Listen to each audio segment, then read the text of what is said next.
My goodness, not good news for the Hells Angels in San Diego.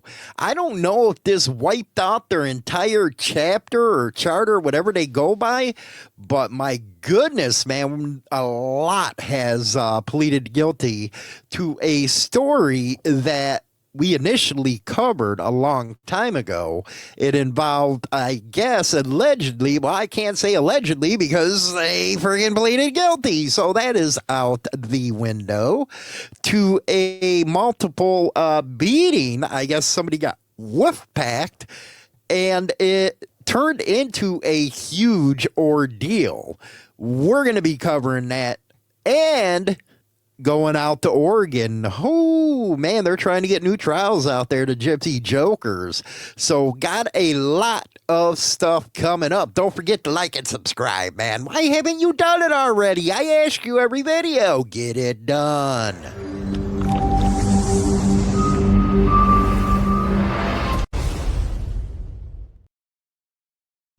Okay, here we go. If you can't see the article on your phone, well, there's not much I can do for you, man, because this is all computer-wide based. But you hear my pretty voice. Anyway, Peninsula Beacon. This is by the City News Service, a Times of San Diego publication. Ooh.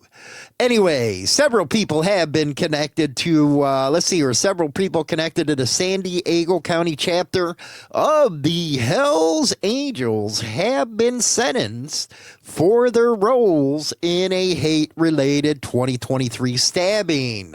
And again, we covered this in 2023. And once they put that hate charge on you, man, you're looking at some major time.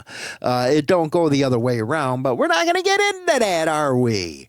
13 defendants. Ooh, 13.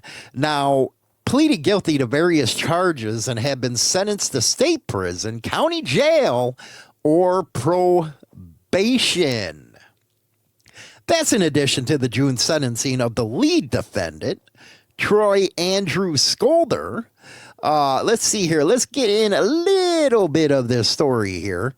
The attack on 3 young black men, that's where you got the hate crime in Ocean Beach. The San Diego County District Attorney's Office said left 2 of them badly injured. Now, don't ask me why it took so many.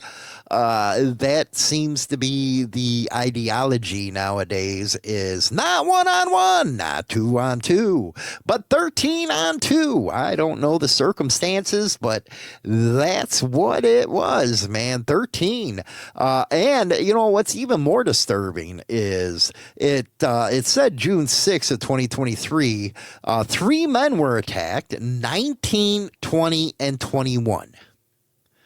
19, 20, and 21. What are you thinking? No, thank you, I always say. That just leads to stuff like this. One of the guys is facing 20, I think he got 21 to life in prison for this attack. Told you, man, they handed out some big time when it comes to this. The prosecution centered on the attack of 3 men. We already covered that part. One of the victims was on the ground, and Cheryl, who was described by prosecutors as the longtime leader of the motorcycle gang, pulled out a knife and stabbed them. Why do that?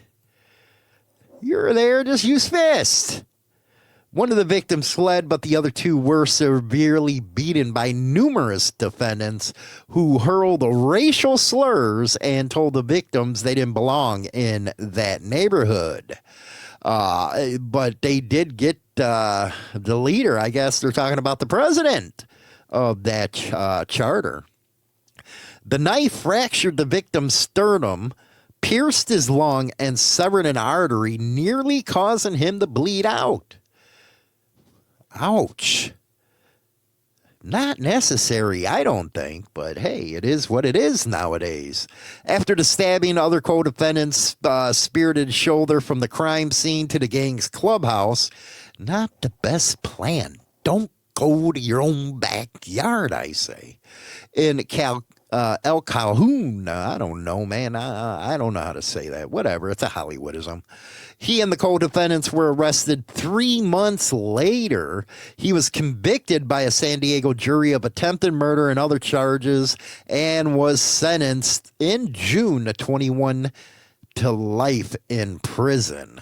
Not worth it whatsoever. How old was this guy when he got freaking, I don't know if it says what the guy, his age was at the time. It doesn't say. It just says the other one. But, if you go to the Peninsula Beacon, with this story, it has all this kind of stuff, what went on with it, but it's just, that's ridiculous, man. I'm trying to be cool about it. It is ridiculous. They were only 19, 20, and 21, and for that many people there, and as far as the other charges that were thrown on there, I'm not going to even get into that. But it was bad enough. Unbelievable.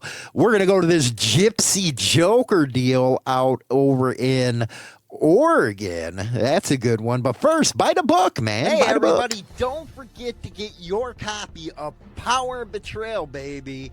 It's available on Amazon right now. It is the latest book, man. My story of Outlaw Motorcycle Club life. It's part of the Betrayal series. You can also get Brotherhood and Betrayal on Amazon.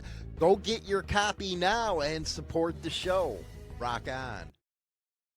Yeah, support the show, man. Support the show. That's what I say. You want us to keep on bringing you good stuff? Join the membership section, man. You'll love the member stuff, man. I got over 300 videos nobody but members can see. So get on over there, man. It's priced just right for everybody. I know everybody's having a hard time right now. But let's go to this. Oregon biker gang leaders are looking, let's put this on here for you. They're looking for a new trial. They went to the Ninth Circuit court for this. Now, it goes on to say 2 Oregon Motorcycle Club members serving life sentences for kidnapping, torturing, and murder. An ousted member asked a Ninth Circuit panel, you imagine that?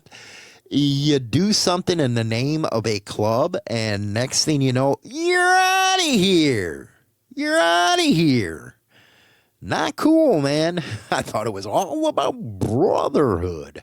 Anyway, asked a Ninth Circuit panel for another chance at a trial, with one arguing his brain injury made him unable to form the intent required for a conviction. Got knocked in the head or something. I had a brain injury. Our position is that the defense should have been given the opportunity to create a reasonable out. Well, why didn't you do it the first time? Particularly in the case where a defendant faces a mandatory life sentence that the district court said it would not have imposed had it had a choice. This was argued by Elizabeth Bailey with the Federal Public Defender's Office. Ooh, public pretender actually working there. Now, she represents Chad Ericson, a member of the Gypsy Joker Outlaw Motorcycle Club, a group that the government describes as a ruthless and violent gang. Joining the appeal is Mark Declo, who served as the president of the club's Portland chapter from 2003 until his arrest in 2018. Are you guys getting letters? I'm just asking. Commissary funds, something like that, just so the club's staying with you, since, the other guy, he was ousted. I don't know why. In 2015, I remember covering this with Insane back on the blog, man. The body of an estranged club member. Ooh, ouch, estranged club member. Man, just leave. You don't have to take them down like that, man. Now look what you're in. Robert Huggins was found badly beaten in the field in Southwest Washington. Huggins, known in the club as Bagger, was kicked out after he was accused of stealing from the club and breaking its rules. Yeah, you give him a beatdown, but you don't frickin' kill him. What the hell's wrong with you? The government said Decaloo and other members kidnapped Huggins and tortured him for several hours on a rural property owned by a former club member known as Dagwood. Ericson met club members at the gas station and showed them to the property, where some witnesses testified that he joined the attack. Prosecutors said the murder was in revenge for Huggins reportedly tying up and robbing Decaloo's girlfriend at gunpoint earlier in the summer. Man, the drama, if you ask me. My goodness. Drama. Both of them were convicted in 2021 for charges of murder and kidnapping connected to the racketeering and conspiracy to commit kidnapping resulting in death. Ooh, RICO is what they did.